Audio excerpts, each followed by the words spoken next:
Hello, I am Jaye Milius, here to talk to you briefly about my book Terminus, which is currently funding on Inkshares. Terminus is a broadly science fiction story in the not too distant future where technology has enabled the living to speak with the dead. As the story goes, a man named Oliver Keene lost the love of his life, Catherine Verona, and he took on death itself to get her back.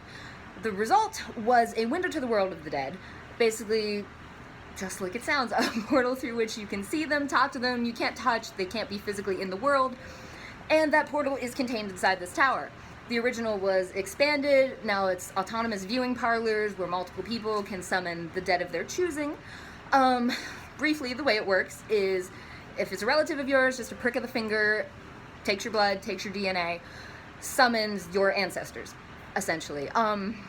And obviously, technology like that, death being the one thing that hangs over all of us, it kind of unites us. Everyone wants a piece. Everyone has regrets, people they wish they could have talked to. So it's built a whole economy around itself. As I do not know what I'm doing in this video, and I'm coping with it by drinking a bit on the side, so too do the heroes of this story not really know what they're doing. They are bitter, jaded people that come together and find some sort of common ground in this very twisted, very melancholy sort of world. And they come together to make a real difference that I can't go into without spoiling it. So, the characters that the point of view chapters follow are Riley, a jaded afterlife planner.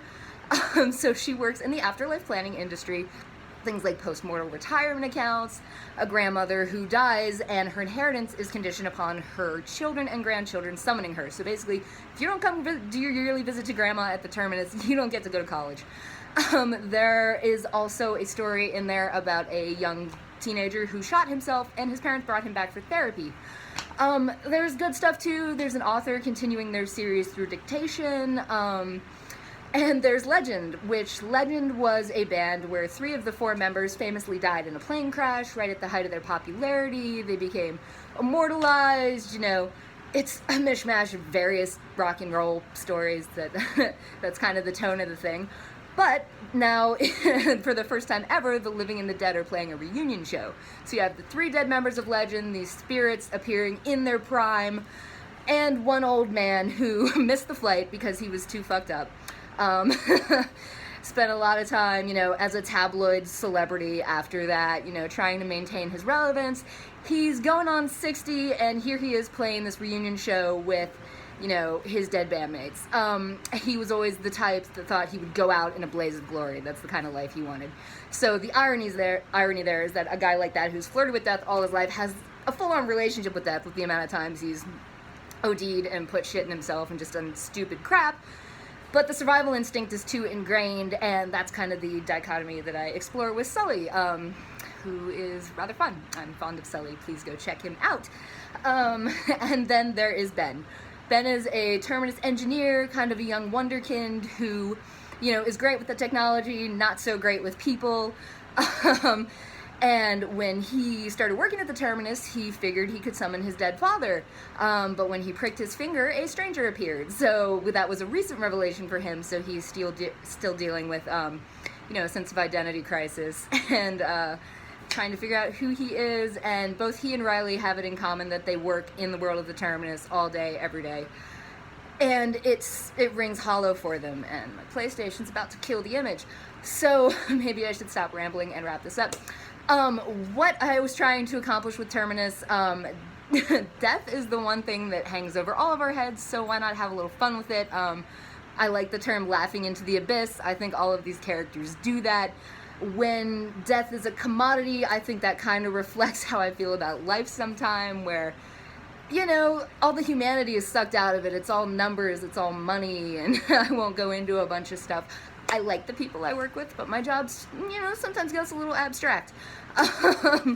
So, yeah, also it's heavily in rock and roll. I'm a musician, bass player myself, like Sully. So it's all in the world of the rock show. Everything leads up to the rock show. That's where they kind of get to make their statement. But I have not really touched on the mystery of Oliver Keene and Catherine Verona, those people we talked about way back in the beginning of this rambly video. Yeah, so that's not what it seems either. The invention of the Terminus, its creation, had a serious cost, which our heroes uncover, and working with the dead, yeah, there's dire consequences for both sides of the divide, and if they don't do something, shit's gonna go down, which shit does go down, obviously. That's the interesting part. So, I think it's the first 11 chapters are up on Inkshares right now, if you want to give it a read, if any of this made sense. Thank you for sticking with me, and I am going to go drink some more because damn. But I guess just thank you to everyone at Inkshares on Facebook that has been so supportive, that inspired me to get out here and put my face on this thing, which I promise the book is better than me. Go read it. Yeah.